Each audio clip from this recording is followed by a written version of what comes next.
as a journalist, how should we be covering higher ed? What should we be expecting of higher ed? Where the hell is higher ed going? Right. Brian Bergstein. Well, yeah, that's a great setup. Thank you, John. So, yeah, you've teed up for me that what I'm doing is I'm leaving the ideas section of the Globe to build a whole new section of Globe opinion devoted to higher ed, because I think this is one of the most important stories, most exciting, interesting, scary stories of our time. So when you think about higher ed, it ties in actually really nicely to this America 250 theme. Like, the American system of higher education is really special. It's one of like the defining features of American intellectual life, civic life.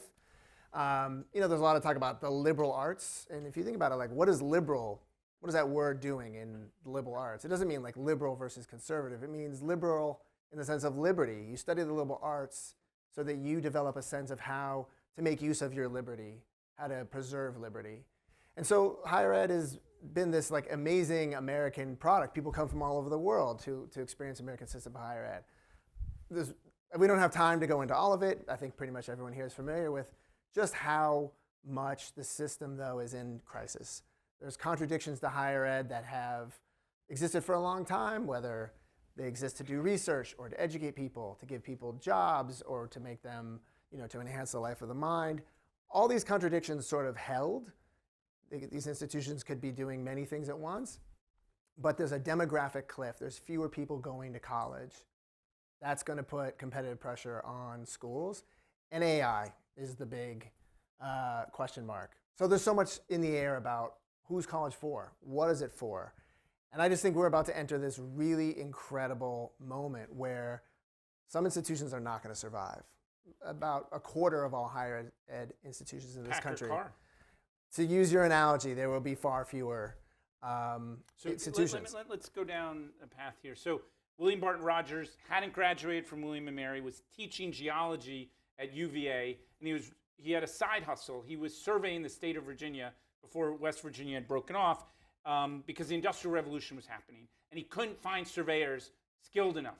So he wrote his brother, who was doing the same thing in Pennsylvania, surveying, and he said, I'm going to go to Boston, and I'm going to react to the moment. This is a week before the U.S. Civil War, and I'm going to create an institute. For 75 years, there was no research. It was just training people for the Industrial Revolution. That school was right next to the Restoration Hardware building on Newbury Street, and that school was MIT. It was a reaction to the times. What is the reaction to the times right now that you think higher ed is going to lead on, as opposed to being dead man walking? Right. Well, so I think that's what's, you know, it's interesting that Yvonne Howe talked so much about the what if. When I was running the ideas section of the Globe, we talked a lot about, we were the section that got to ask what if or why not, and just to sort of put ideas out there to say, what if we tried this?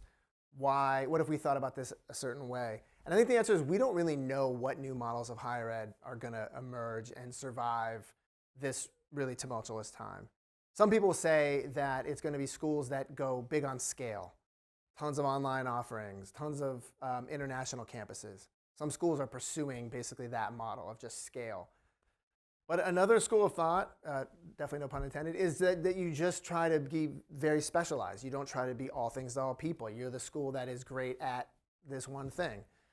There's all new models about even what a degree should entail. So Massachusetts recently cleared the way for 3-year degrees to have accreditation. But there's far more innovative things that are going to emerge, maybe using AI to some extent in basic instruction while people meet for, you know, higher level kind of thought and discussion. I think the answer is we don't know, but the universities that survive and thrive in the coming 5 to 10 years, I think we'll see more change in higher ed in the next 10 years than we've seen in the previous 80. I think they're going to have to be somehow reacting to this times, be of the times, be truly bastions of independent thought, free speech, intellectual diversity, and so on. So you mentioned liberal arts, and I don't think society knows exactly, you know, what that means. I think in some ways we need more liberal arts to interpret the ethics and the creativity of all these exponential technologies that are coming about. Do you think this region 25 years from now will be as relevant to having higher ed helping people to understand the explosions of new technologies that are around? And what do you think shows that we're not going to be like Kodak and kind of miss the moment, because there's a lot of entrenched,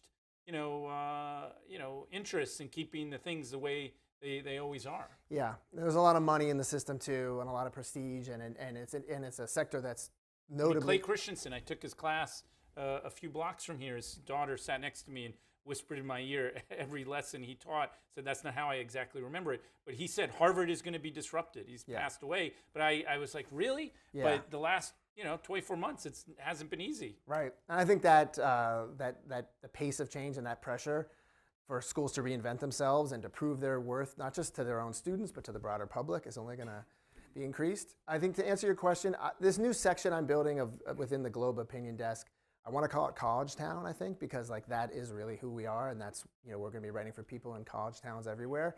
I think we will maintain our fundamental position, but it's going to be bumpy. But there's just too many smart people here. There's too much money. There's too many people kind of already thinking about this. And I think actually, if there's been a benefit of the last few years, it's like unlocking this sense of urgency. Like complacency has been thrown out the window, and basically that's when change really happens. Yeah.